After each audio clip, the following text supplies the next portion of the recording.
Hi there, so in this video I'm going to be analysing the lyrics of a song by the Arctic Monkeys called I Wanna Be Yours. Before I start, I should thank one of my students for suggesting this song, as she thought the lyrics were unusual and worth looking at.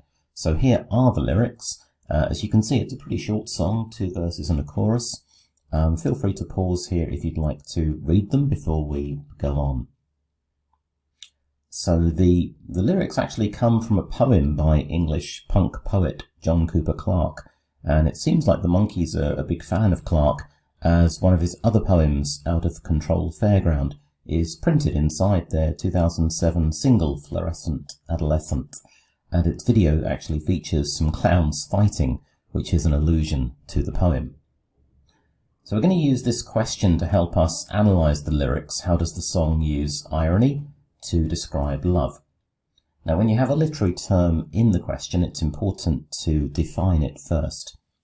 So irony is when something is said that is different from what we expect, often in a humorous way.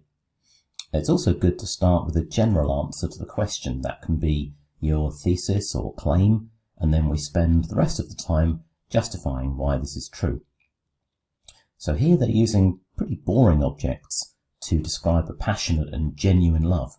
Definitely not what we would expect.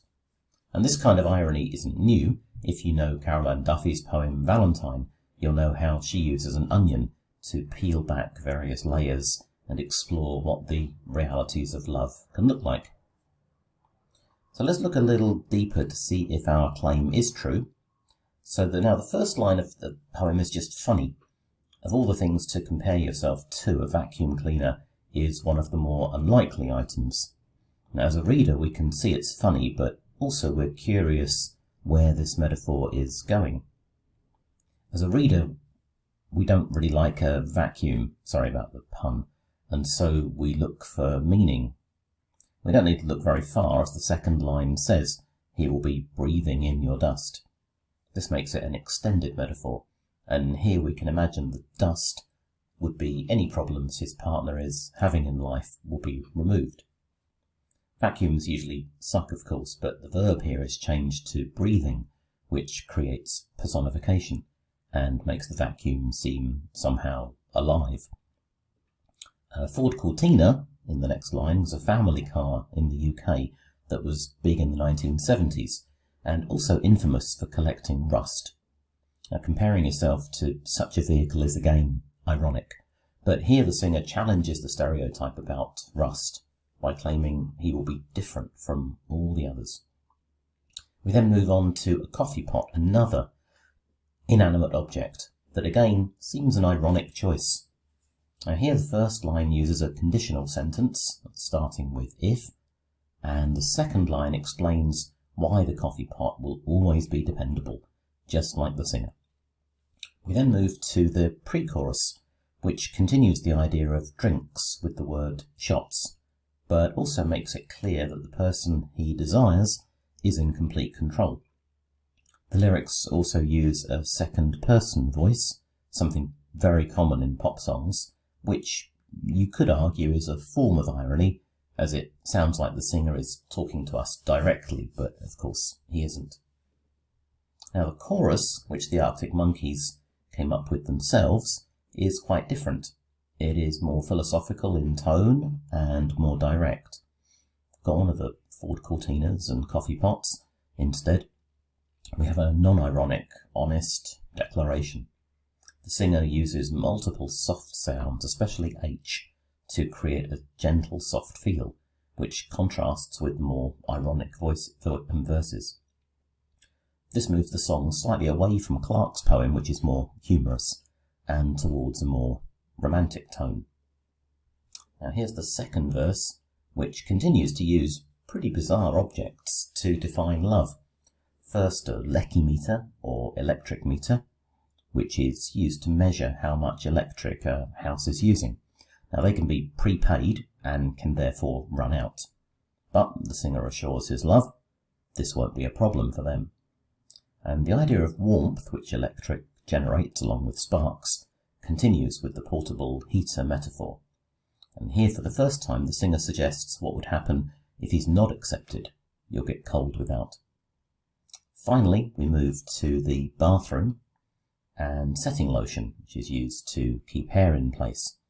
Now, for the first time here, we have an object that's actually used on a person, making it increasingly personal. And the singer here promises to hold your hair in deep devotion. Now, this is exactly what setting gel does. But now it's very easy to imagine he's talking about holding his beloved's hair himself. In this final section, we're treated to a triple rhyme: lotion, devotion, ocean, which is slightly ironic as we're only expecting 2 rhymes. And by adding this extra rhyme and making it especially hyperbolic, it adds to the humorous tone. Now, it's always good to briefly mention structure, things like rhyme, rhythm, and meter. And with these lyrics, the Monkees use full rhymes generally, such as hot and pot, which makes the point seem more emphatic and deliberate. The rhythm is interesting. It moves around between iambic, which is unstressed syllables, followed by stressed syllables, and that's more natural and conversational. But when stressing his passion, it then switches to trochaic, which is stressed, then unstressed. And this makes the point stronger, simply by starting with a stressed syllable, which we can see in the lines, "I will never rust, and let me be your coffee pot." So, here is our answer to the question. The song uses everyday, inanimate objects to define the speaker's love. At first, the objects seem odd and laughable, which is where the irony is created. But after presenting each item, the speaker goes on to explain the qualities they have that are similar to his love.